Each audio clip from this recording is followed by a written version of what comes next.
Hello नमस्कार, वंदे मातरम। कैसे हैं आप सभी लोग। चलिए, उम्मीद करते हैं कि आप सब लोग बढ़िया होंगे, स्वस्थ होंगे, मस्त होंगे और अपने पढ़ाई को कंटिन्यू कर रहे होंगे।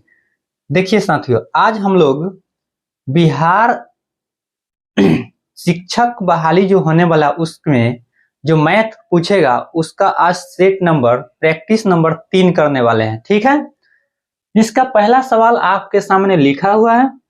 आइए इसको बनाते हैं। ध्यान दीजिए, सवाल है कि -3 की कितनी घात, घात मतलब पावर, -3 की कितनी घात लगाने से यह -2187 हो जाएगा। ठीक है, सवाल बेहतरीन है। देखिए, बना के देखिए कितना आता है। ठीक है, ऑप्शन आपको दिया हुआ है। -3 के पावर, अच्छा ध्यान दीजिए, अगर हम इसके पावर घात 5 लगा दें तो इसका मतलब हुआ कि -3 कितना बार गुना होगा, 5 बार।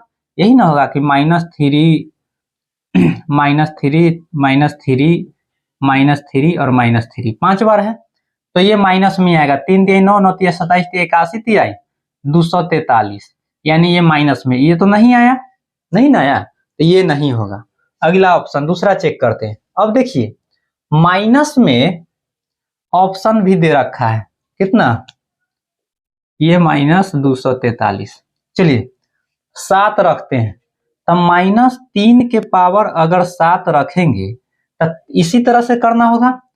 3 को 5 बार गुना कर चुके हैं और 2 बार और करते। अगर इसको 9 से गुना कर देते, 9 तिया 27, 36 2 38, 9 3 12, 9 18 3 21 आ जाता, बिल्कुल आ जाएगा। चलिए देखिए, इसका मतलब -3 के पावर अगर 7 रखे तो इसको अगर गुना करेंगे तो -3 -3 -3 कितना बार, पावर 7 है।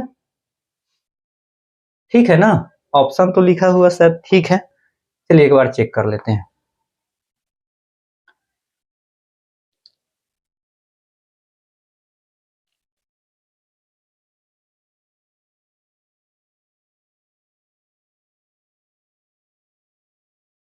हाँ ठीक है, चलिए देखिए, ठीक है।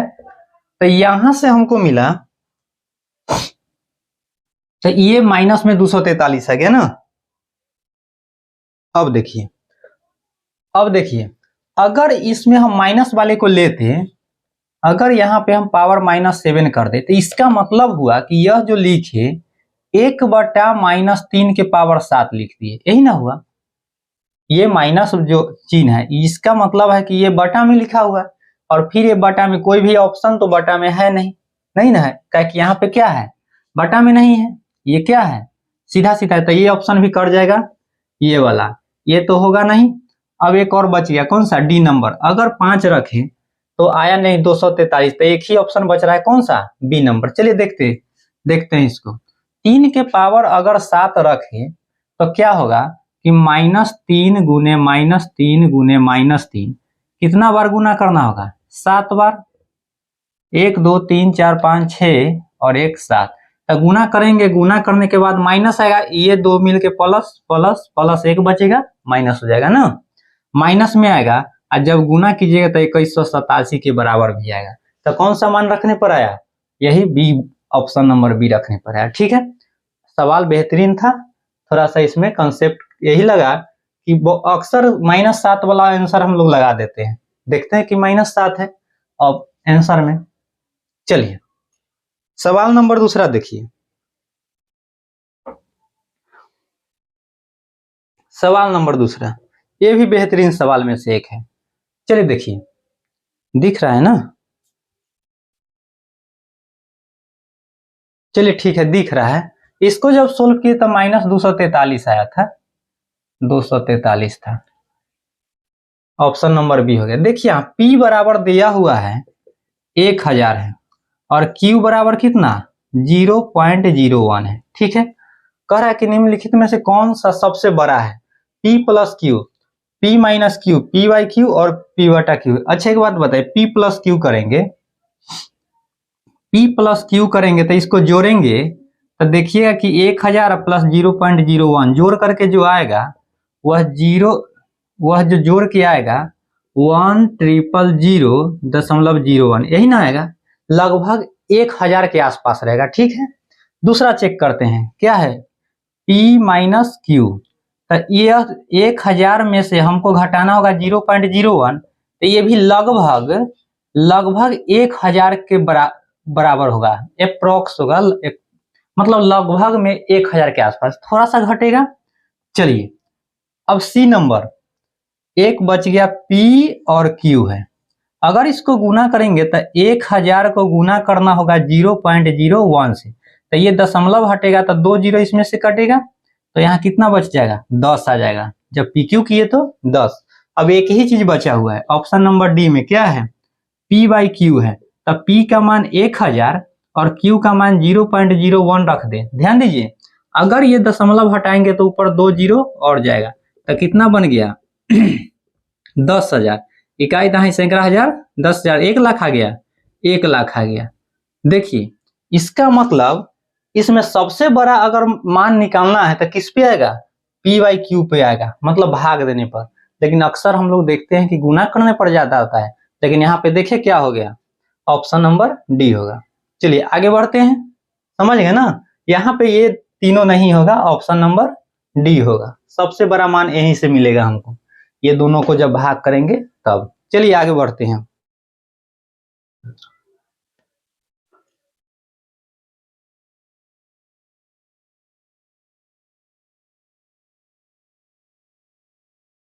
चलिए ध्यान दीजिए, सवाल नंबर 3 कहता है कि यदि a और b दो भिन्न प्राकृत संख्याएं हैं तो निम्नलिखित में से कौन सा कथन सत्य है। यहां ध्यान दीजिए, कौन सा कथन सत्य है ये आपको बताना है ना। देखिए तो बनाइए तो कौन सा ऑप्शन सही होगा। चलिए देखिए, root under a plus b दोनों रूट के अंदर है, बड़ा है, अलग अलग लिखने से। देखिए चेक करते हैं सही है कि नहीं। कोई भी संख्या ले लेते, जैसे रूट अंडर 3 ले लिए, तो 3 नहीं 9 लेते हैं, 9 अब प्लस 16 ले लेते हैं, बराबर ये अलग अलग किया है फिर इधर कि रूट, अगर यहाँ पे 9 लिखे हैं तो यहाँ पे 9 लिखे प्लस रूट अंडर 16, क्या दोनों बराबर है, इसका मतलब यही ना है। ये जो लिखे हैं सो यहाँ हम लिखे कोई भी नंबर ले लिए, यहाँ पे अगर 25 लेते, यहाँ पे 36 लेते, तब फिर यहाँ पे 25 36 अलग अलग लेते, यहाँ रूट के अंदर है। अपना सहूलियत के लिए ऐसा लिए हैं, कोई भी नंबर रख करके चेक कर सकते हैं। तो यहाँ जोड़िए तो रूट अंडर 16 9 25, यहाँ पे 3 प्लस 4, तो यहाँ 5 हुआ, इधर जोड़ेंगे तो 7, क्या बराबर आया दोनों, नहीं, तो ये गलत है। गलत है कि नहीं, बिल्कुल गलत है। चलिए दूसरा नंबर को चेक करते हैं, इसको तो अभी तो देखिए ये बड़ा नहीं, छोटा हो गया, ये क्या है, छोटा है। यहाँ पे क्या कहा कि ये बड़ा होना चाहिए, बड़ा होना चाहिए, जबकि ये छोटा है, छोटा है। और दूसरा नंबर भी हम लोग चेक कर लिए, कहाँ से, यहाँ से, कि ये दोनों बराबर नहीं, इधर वाला छोटा है तो ये भी नहीं होगा, ये भी गलत हो गया। इसको चेक करते हैं, देखिए इस पे यहाँ पे रखे 9 और रूट के अंदर है 25, दोनों को अलग अलग किए तो ये बड़ा नहीं है, ये छोटा है, और ये वाला लागू हो जाएगा यहाँ पे। देखिए ध्यान से कि root under a plus B छोटा है root a plus root B से, तो यही चीज लग रहा है, तो कौन सा ऑप्शन हो जाएगा, ऑप्शन नंबर सी हो जाएगा। देखिए कितना आसान सा है। चलिए आगे बढ़ते हैं, सवाल नंबर 4 पे चलते हैं। सवाल नंबर 4 देखिए तो बनेगा,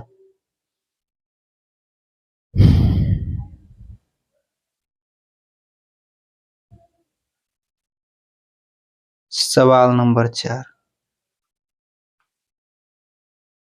ये गलत हो गया, क्योंकि इधर बड़ा नहीं है, छोटा है, तब तो ये बता रहा है कि इधर बड़ा होना चाहिए, तो ये छोटा है, उल्टा आ गया, इसलिए हम कहे कि वो गलत है। चलिए अगला नंबर सवाल,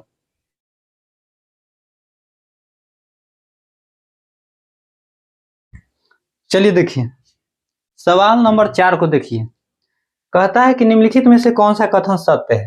तो ये जो ऑप्शन नंबर ए दिया है ये गलत है। गलत क्यों है कि 0.4 का वर्गमूल 0.2 नहीं होता है, अगर यहाँ पे रहता 0.04 तब होता वर्गमूल 0.2। तो ऑप्शन नंबर ए क्या है, गलत है। दूसरा देखिए, दो वर्ग संख्याओं का योगफल एक वर्ग होता है, हमेशा वर्ग नहीं होता है। देखिए एक संख्या लेते हैं 9, 9 3 का वर्ग है। एक संख्या लेते हैं 25, 5 का वर्ग है। दोनों को जोड़ेंगे तो कितना होगा, 34। कहाँ 34 कहाँ वर्ग आया। दो संख्या का वर्ग का योग हमेशा वर्ग नहीं होता है, नहीं ना आया। और दूसरा भी ले सकते हैं, जैसे 6 का स्क्वायर 36 ले लेते हैं, 7 का स्क्वायर 49 ले लेते हैं। इसको जोड़िए तो 9 6 15, 5 3 8, 85 कहाँ आया। 85 किसी संख्या का वर्ग नहीं है, नहीं ना है, तो इसलिए ये बात भी गलत है। हमेशा न, कभी कभी होगा, हमेशा नहीं होता है। आगे देखिए, प्रत्येक परिमेय संख्या का व्युत्क्रम होता है, न ई न होता है। तो एक ही ऑप्शन बच गया, कौन, डी, कि सभी परिमेय संख्या x बड़ा है 0 के लिए तो ये मान दिया है। चलिए इसको भी देख लेते हैं, क्या ये सत्य है या असत्य है। इसको मिटाते हैं, ध्यान दीजिए, x के पावर -3 के पावर -4 है। इसको अगर सोल्व करेंगे तो -x के पावर -3 गुने -4, यही ना होगा, x बराबर 12 है। तो देखिए तो ये माइनस माइनस प्लस हो जाएगा, तो x बराबर 4 दिए, 12 बराबर x का मान 12, यानी डी नंबर क्या है, सत्य है। आगे बढ़े, चलिए आगे बढ़ते हैं अगले सवाल पे। चलिए ध्यान दीजिए, सवाल नंबर अगला, सवाल नंबर 5 है। 5 क्या कहता है कि 160 के 15% में कितना जोड़ा जाए कि योगफल 240 के 25% के बराबर हो। तो देखिए तो 160 के 15%, प्रतिशत मतलब बटा में 100 होता है। इसमें कितना जोड़ा जाए, इसमें क्या जोड़ा जाए। मान लिए x जोड़ दिए जिससे 240 के 25% के बराबर हो जाए, ठीक है। x का मान निकाल लेंगे, वही हमारा क्या होगा, उत्तर होगा। तो देखिए 1 0 से 1 0 कटा, 5 से 2 बार में, 5 से 3, 2 से ये 8, 8 के इधर कितना 24 प्लस x बराबर, इधर भी कटेगा 1 0 से 1 0, 5 दूना 10, 5 से 5 बार, ये 12 25 60, यानी x का मान 60 में से क्या करना पड़ेगा, 24 घटा देंगे तो कितना 36 आ जाएगा। यानी 36 अगर जोड़ दे तो हमारा 240 के 25% के बराबर हो जाएगा ना। चलिए आगे बढ़ते हैं, सवाल नंबर 6 बनाइए तो सेम सवाल है, उत्तर कीजिए तो कितना आता है।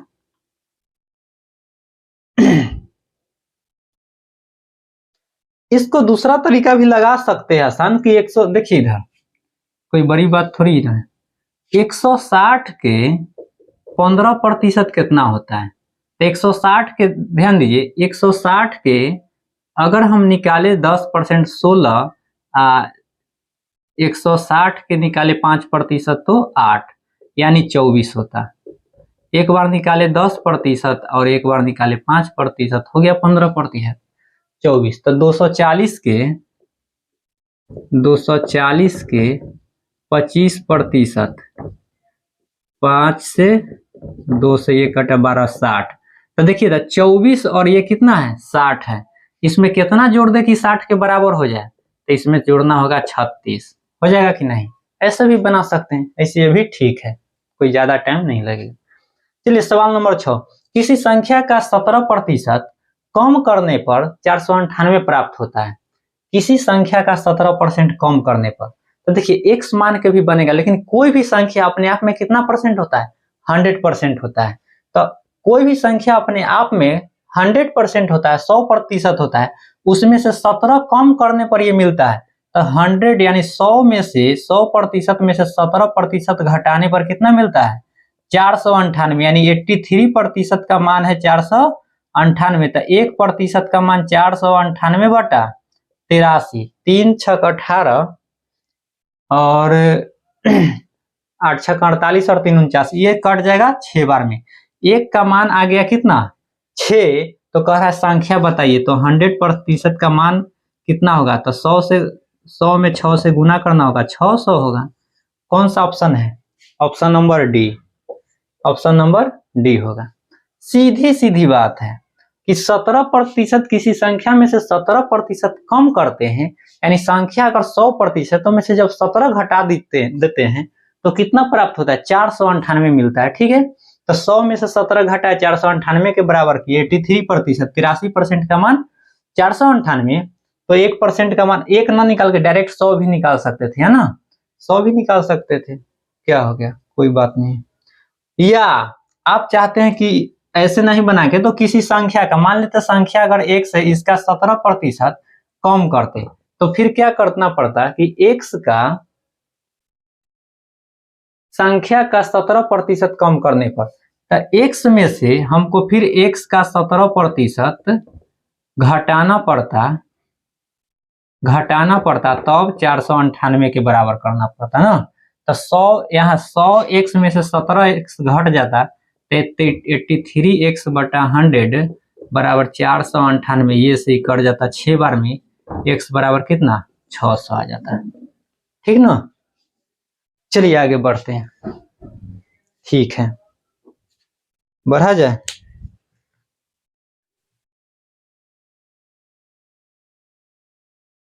चलिए सवाल नंबर 7 देखिए, तो एक संख्या में जब 15 घटाया जाता है तो वह घटकर 80% हो जाती है। कोई भी संख्या कितना प्रतिशत होता है, खुद 100% होता है। आपके पास 5 रुपए भी है तो वो भी अपने आप में 100% है ना। तो देखिए, तो संख्या अपने आप में होता है 100%, लेकिन जब इसमें से कितना घटाया, 15 घटा दिया जाता है तो बन जाता है 80%, यानी 100 से 80 हो गया। कितना प्रतिशत घटा, 20% घट गया, किसके कारण, -15 कम कर दिया था इसलिए। तब 20% का मान 15, तब पूछ रहा है कि उस संख्या का 40% कितना होगा। तो संख्या का 40%, तो ध्यान दीजिए, अगर हम 40% निकाले 15/20 गुने 40, कोई दिक्कत। 40% का मान, अगर ये नहीं समझ में आ रहा है तो ऐसे देखिए, 20% बराबर 15, तो 1% बराबर 15/20, तो फिर 40% बराबर 15/20 गुने 40, 20 दूना 40, 15 दूना 30 ना। ऑप्शन नंबर सी, कोई परेशानी नहीं है इस सवाल में ना, क्योंकि कहा कि संख्या में जब हम 15 घटाते हैं तो 80% घट के हो जाता है, अर्थात कोई भी संख्या अपने आप में कितना प्रतिशत होता है, 100% होता है। और 100% होता है, उसमें से 15 जब घटा है तो 80% में कितना कम गया, 20 कम गया, किसके वजह से, जब उसमें से 15 हम कम कर दिए थे। तब 20% का मान 15, तो कहता है कि उस संख्या का 40% निकालिए कितना होगा। तो डायरेक्ट हम 40% निकाल लिए ना। चलिए, x मान के भी बनेगा, कोई दिक्कत वाली बात नहीं है। सवाल नंबर अगला, नेक्स्ट 8 नंबर देखिए, √2 किस प्रकार की संख्या, √2 एक पूर्णांक संख्या है या फिर अपरिमेय है, परिमेय है या फिर पूर्णांक है, कौन सी संख्या है बताइए तो, कौन सी संख्या है। तो √2 पूर्णांक है, परिमेय है, अपरिमेय है, कौन है। तो √2 पूर्णांक संख्या नहीं है, पूरा नहीं, क्योंकि √2 पूरा अंक आएगा नहीं, दशमलव में आएगा। फिर देखिए, परिमेय संख्या, √2 परिमेय भी नहीं है, क्योंकि √2 परिमेय होता है p/q के रूप में, तो √2 को तो लिख नहीं सकते हैं। और पूर्ण भी नहीं है, क्योंकि वो दशमलव में आएगा। तो कौन सा बच गया, ऑप्शन बी नंबर, √2 क्या है, एक अपरिमेय संख्या है। परिमेय संख्या का मतलब जो p/q के रूप में हो, और √2 को तो लिख नहीं सकते हैं। अगर देखिए, अगर हमारे पास 8 भी आ जाता तो इसके बटा में 1 रख देंगे, मतलब ये क्या है, p/q के रूप में है, लेकिन यहाँ पे हमारा आंसर जो होगा सो अपरिमेय होगा, ठीक है। चलिए आगे बढ़ते हैं अगले सवाल पे।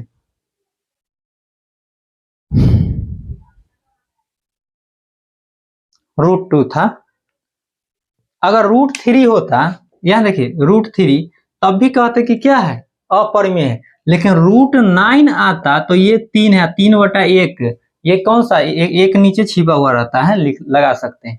तो ये p/q परिमेय संख्या है कि नहीं, बिल्कुल है। लेकिन √3 क्या है, अपरिमेय संख्या, वैसा ही तो √2 भी क्या है, अपरिमेय संख्या। चलिए अगले सवाल पे बढ़ते हैं। चलिए ध्यान दीजिए, सवाल नंबर 9, एक परीक्षा में सफल होने के लिए एक छात्र को 35% अंक प्राप्त करने हैं। यदि उसने 200 अंक प्राप्त यदि उसे 200 अंक प्राप्त होते हैं तथा वह 10 अंकों से असफल हो जाता है तो अधिकतम अंक ज्ञात कीजिए। ध्यान दीजिए, अगर कोई छात्र है, यदि उसे 35% अंक मिल जाए ना तो वो पास हो जाएगा। कितना? 35%। लेकिन कहता है कि वह क्या हुआ कि उसे 200 नंबर मिला है, 200 नंबर मिला है। अगर वो से 200 नंबर मिला है तथा वह 10 अंक से असफल, आहा गड़बड़ हो गया। यदि उसे 10 अंक से फेल हो गया, 10 अंक और मिल जाता ना तो वो पास हो जाता, यानी 35% के बराबर हो जाता नंबर। समझी लाइन की नहीं समझे? कि किसी विद्यार्थी को 35% अंक लाना है पास होने के लिए, उसने 200 नंबर लाया और 10 अंकों से क्या हो गया? असफल हो गया। तब 35% क्या है कि 35% पास मार्क है। 35% नंबर लाइए पास हो जाएगी। लेकिन क्या हुआ कि 200 नंबर लाया, जो पास मार्क से 10 नंबर कम था, इसको 10 नंबर अगर और आ जाता तो पास हो जाता कि नहीं? बिल्कुल हो जाता। तो यहाँ 200 में 10 जोड़ दिए तो 35% का जो मान था वो आ गया कितना? 210 आ गया। तो पूछ रहा है क्या कि अधिकतम संख्या, मतलब टोटल नंबर कितना का हुआ था, एग्जाम पेपर कितना का हुआ था। तो 100%, सौ कोई भी नंबर अपने आप में कितना परसेंट? 100% होता है। तो 210 बटा 35 गुने 100। तो देखिए तो कटेगा ना, 5 7 से काट देते हैं 5 बार में, 7 से 3, 5 से ये 6 बार, कितना? अधिकतम 600 नंबर का वो पेपर होगा, परीक्षा होगा। चलिए आगे बढ़ते हैं, समझ गए? सवाल नंबर नेक्स्ट। चलिए सवाल नंबर 10 से सेम सवाल जो अभी पीछे किए हैं बनाइए। तो इसको सवाल कहता है कि एक परीक्षा में एक छात्र को सफल होने के लिए 36% अंक चाहिए। देखिए अगर वह 36% अंक ले आता है तो वो पास हो जाएगा। लेकिन एक छात्र को कितना? 190 अंक मिला है जो प्राप्त हुए और वह 35 अंकों से असफल हो गया। इसका मतलब इसको 35 अंक और होता तो ये पास मार्क हो गया कि नहीं? और ये भी पास मार्क है, दोनों आपस में क्या है? बराबर है। तो जोड़ करके कितना आएगा? 225, 35, 36% 225। तो अधिकतम पूछा है, मतलब कितना अंक का परीक्षा पेपर हुआ था। तो 100% का मान निकाल दीजिए। 225 बटा 25 होगा, 35 अंक से असफल हो गया, बटा 36 गुने 100। देखिए तो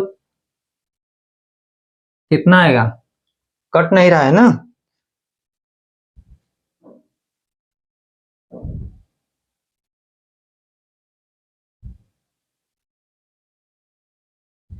चलिए क्वेश्चन ठीक है।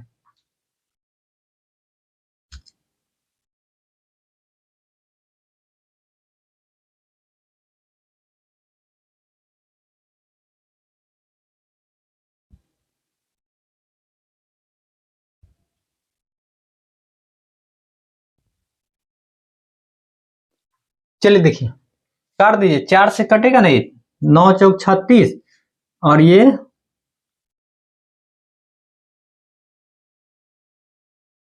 5 4 9, 9 से काटते हैं 4 बार में, या 9 दूना 18 और 9 पचे 45, 4 से ये कटेगा 25 बार में, 625 आ जाएगा। कितना का अधिकतम पूर्णांक, अधिकतम अंक कितना का है?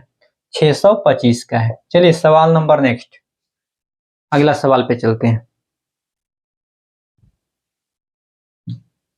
चलिए ध्यान दीजिए तो एक चीज सीखते हैं। देखिए तो अगर हम कहें कि 25% को भिन्न में बदले, भिन्न में बदले तो बदल सकते हैं कि नहीं? तो बिल्कुल बदल सकते हैं। 25%, प्रतिशत का मतलब होता है बटा में 100। तो ये कितना आ गया? 1/4, भिन्न फ्रैक्शन के रूप में आ गया। उसी तरह से अगर हम कहें 50% को फ्रैक्शन में बदलिए तो 50/100 1/2 होगा कि नहीं? इसका मतलब प्रतिशत को अगर हम बदलते हैं भिन्न में तो क्या कर रहे हैं? 100 से भाग दे रहे हैं। क्या कर रहे हैं? 100 से भाग दे रहे हैं, भाग दे रहे हैं ना। प्रतिशत से अगर फ्रैक्शन में बदल रहे हैं तो 100 से भाग दे रहे हैं। ठीक उसी तरह अगर 1/4 को हम कहें कि 1/4 को आप प्रतिशत में बदलिए, प्रतिशत में बदले तो बदल दीजिएगा कि नहीं? तो 1/4 को प्रतिशत में बदलने के लिए 100 से गुना, तो ये हो जाएगा 25%। उसी तरह से अगर 1/2 था, इसको प्रतिशत में चेंज करना है तो 100 से गुना 50% हो जाएगा। इसका मतलब कि अगर प्रतिशत से हमको भिन्न में चेंज करना है तो 100 से भाग देते हैं, और अगर फ्रैक्शन से यानी भिन्न से हमको प्रतिशत में बदलना है तो क्या करते हैं, 100 से गुना करते हैं। ठीक है, दो चीज सीखे यहाँ से कि अगर किसी प्रतिशत को फ्रैक्शन में बदलना है भिन्न में तो 100 से। चलिए ध्यान दीजिए, सवाल नंबर 11 कहता है एक संख्या को पहले 10% बढ़ाई जाती है और फिर 20% बढ़ाई जाती है, तो आरंभिक संख्या में कुल कितने प्रतिशत की वृद्धि हुई। तो देखिए, कोई भी संख्या अपने आप में 100% होता है, ठीक है, 100% है। कोई संख्या अगर 100 है, ठीक है, 100% है, उसमें 10% की वृद्धि हो गया। अब 10% इसमें बढ़ गया है तो ये 110 हो गया, हो ना गया 110। अब कहता है कि और फिर 20% बढ़ गया। अब यहाँ से फिर 20% बढ़ गया है। अब 20% बढ़ गया तो ये कितना हो जाएगा, 20%। 110 में अगर 20% का वृद्धि अगर करना है तो डायरेक्ट 120/100 निकाल दीजिए, 132 हो जाएगा। कितना हो जाएगा, 132। तो देखिए, तो कहता है कि तो पूछता है कि आरंभिक संख्या से कुल कितने प्रतिशत की वृद्धि हुई। तो 100 से कितना बढ़ गया, 32 बढ़ गया। तो प्रतिशत में बताइए कितना प्रतिशत, तो 32%, क्योंकि प्रतिशत का मतलब ये होता है प्रत्येक 100 पर बढ़ा हुआ हिस्सा प्रतिशत कहलाता है, चाहे 100 पर घटा हुआ हिस्सा प्रतिशत कहलाता है ना। तो 32 ज्यादा था 100 से, तो इसलिए 32% की वृद्धि हुई। या एक तो ये तरीका है, नहीं तो फिर एक फॉर्मूला होता है x + y + xy/100, ये लगाइए। देखिए, ये प्लस नहीं, अगर ये बढ़ रहा हुआ है तो प्लस होगा, अगर कमी रहेगा तो यहाँ पे माइनस भी हो सकता है। ये भी कमी रहेगा तो माइनस प्लस माइनस होता है, क्योंकि अगर x का मान कहेगा कि एक 10% कम हो रहा है, दूसरा 10% बढ़ रहा है, तो पहले माइनस करेंगे फिर प्लस करेंगे। अगर दोनों घट रहा है तो दोनों जगह क्या होगा, माइनस होगा। ये होता है। चलिए आते हैं अगले सवाल पे।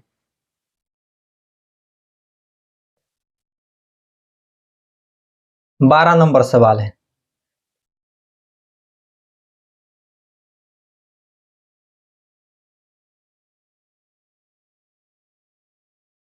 सवाल नंबर नेक्स्ट कहता है 1% का आधा दशमलव में किस प्रकार लिखा जाएगा। 1% का आधा बनाइए तो। 1% का आधा, ध्यान दीजिए, 1% का आधा, 1% का आधा कितना होगा, 1/2 होगा, होगा कि नहीं। 1% का आधा 1/2 होगा। कहता है कि इसको क्या कीजिए, दशमलव में लिखिए। तो 1% का आधा आधा प्रतिशत होता है, तो दशमलव में लिखने के लिए 1/2 अब प्रतिशत है, इसका मतलब बटा में कितना, ये प्रतिशत का मतलब होता है बटा में 100 से गुना करना होगा, तो ये हो जाएगा 1/200। अब देखिए, एक में आप 200 से भाग दीजिएगा, 200 से भाग दीजिएगा तो लगेगा नहीं, दशमलव उतरेगा, यहाँ जीरो, फिर नहीं लगेगा, एक जीरो, फिर यहाँ पे एक और जीरो और एक और यहाँ जीरो है, और अब कितना 5 बार में लग जाएगा 1000। तो कितना आया, भाग देने के बाद आया 0.005 आया। है कोई ऑप्शन, ऑप्शन नंबर सी है। देखें, चलिए समझे कि नहीं समझे। कहा कि 1% का आधा, तो 1% का आधा आधा प्रतिशत, और आधा प्रतिशत को जब हम दशमलव में बदले तो क्या किए, दशमलव में बदलने के लिए प्रतिशत का मतलब 1/100, कितना 1/100 होता है। चलिए अभी तो पीछे सिखा के आए थे, आगे बढ़ा जाए। सवाल नंबर 13 को देखिए, तो कहता है कि 0.001 0.001 किसके बराबर है। तो अभी हम लोग सीखे हैं कि अगर भिन्न को, किसको, भिन्न को अगर प्रतिशत में बदलना है तो क्या करते हैं, और प्रतिशत को अगर भिन्न में बदलना है तो क्या करते हैं। चलिए देखिए, तो यहां प्रतिशत में बदलना है, तो प्रतिशत में बदलने के लिए 100 से गुना करते हैं, और प्रतिशत से भिन्न में आने के लिए 100 से भाग देते हैं, यही ना करते हैं। तो देखिए तो 0.01 है, इसको प्रतिशत में बताना है तो क्या करना पड़ेगा, 100 से गुना करना पड़ेगा। ठीक है, तो ये नीचे कितना, यहाँ अगर ये हटेगा तो 3 जीरो आएगा, 2 से 2 कट जाएगा। अब क्या बच गया, यहाँ पर ऊपर में 1/10 है, इसको लिख सकते हैं 0.1। कौन सा ऑप्शन है, ऑप्शन नंबर डी है। चलिए बहुत अच्छा है। ठीक है, नेक्स्ट सवाल, सवाल नंबर 14 को देखिए। 5:4 के अनुपात को प्रतिशत में व्यक्त कीजिए। तो अनुपात का मतलब बटा।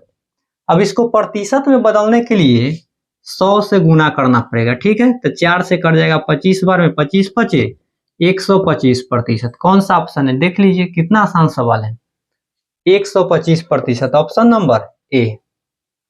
चलिए अगले सवाल पे बढ़ते हैं। आते हैं सवाल नंबर 15 पे। कहता है किसी आयत की लंबाई में 12% तथा चौड़ाई में 15% की वृद्धि हो गई। देखिए एक आयत है, इसकी लंबाई में 12% की वृद्धि और चौड़ाई में 15% की वृद्धि हो गई, तो उसके क्षेत्रफल में कितने प्रतिशत की वृद्धि होगी।